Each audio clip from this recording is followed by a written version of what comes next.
இப்போது சாம்பார் தாளிக்கிறதுக்கு வெள்ளைப்பூடு, வெங்காயம், கருவேப்பிலை, சின்ன ஜீரகம் வச்சுருக்கோம் பாருங்கள். இது மாதிரி சாம்பார் நம்ம துவரம்பருப்பு சாம்பார் தாளித்தோம் அப்படின்னா ரொம்பவே வாசமாக இருக்கும், நல்லா கமகமன்னு இருக்கும். இப்போ வந்து நல்லெண்ணெய் தான் நான் ஊற்ற போகிறேன். இப்போ நல்லெண்ணெய் ஊற்றியாச்சு, நல்லா காஞ்சிக்கிட்டு இருக்குது நல்லெண்ணெய். கடுகு உளுந்தம்பருப்பு நம்ம போட்டுக்கிறோம். கடுகும் உளுந்தம்பருப்பும் போட்டாச்சு. அப்புறம் பார்த்திங்கன்னா நம்ம அரிஞ்சு வச்சுருக்க வெங்காயம், பூண்டு இதெல்லாம் நம்ம சின்ன ஜீரகம் எல்லாம் சேர்த்துக்கிறோம்.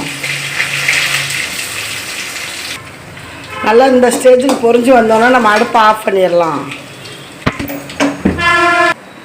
இப்போ சாம்பார் வந்து நான் குக்கரில் தான் வச்சுருக்கேன். சவுச்சவுக்காய் நம்ம தோட்டத்தில் பறித்த சுண்டக்காய் இதை போட்டு தான் நான் குக்கரில் சாம்பார் வச்சுட்டேன். துவரம்பருப்பு போட்டு மஞ்சத்தூள், பெருங்காயத்தூள் போட்டுக்கிட்டேன். வெங்காயம், தக்காளி, பச்சை மிளகாய் அரிஞ்சு போட்டுக்கிட்டேன்.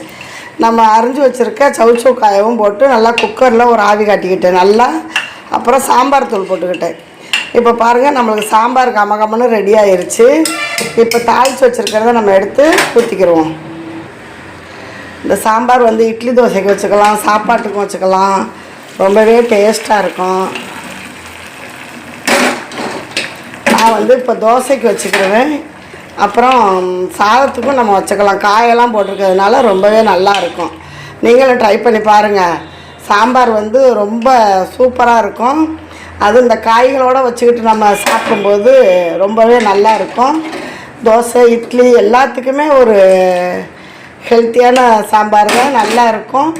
நம்ம சின்ன குழந்தையிலேருந்து பெரியவங்களேருந்து சவுச்சவுக்காயெல்லாம் சாப்பிடக்கூடிய ஒரு காய்கறி தான். அதுவும் நம்ம தோட்டத்திலே விளைஞ்ச சுண்டைக்காய்னா சொல்லவா வேணும். பார்த்திங்களா, அதில் 4 சுண்டைக்காய் இருந்துச்சு, அதையும் எடுத்து போட்டுக்கிட்டேன்.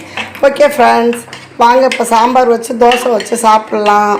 இந்த வீடியோ பிடிச்சிருந்தால் லைக் பண்ணி ஷேர் பண்ணி மறக்காமல் கமெண்ட் பண்ணிடுங்க. உங்களுடைய ஃப்ரெண்ட்ஸுகளுக்கெலாம் ஷேர் பண்ணிடுங்க. பாய்.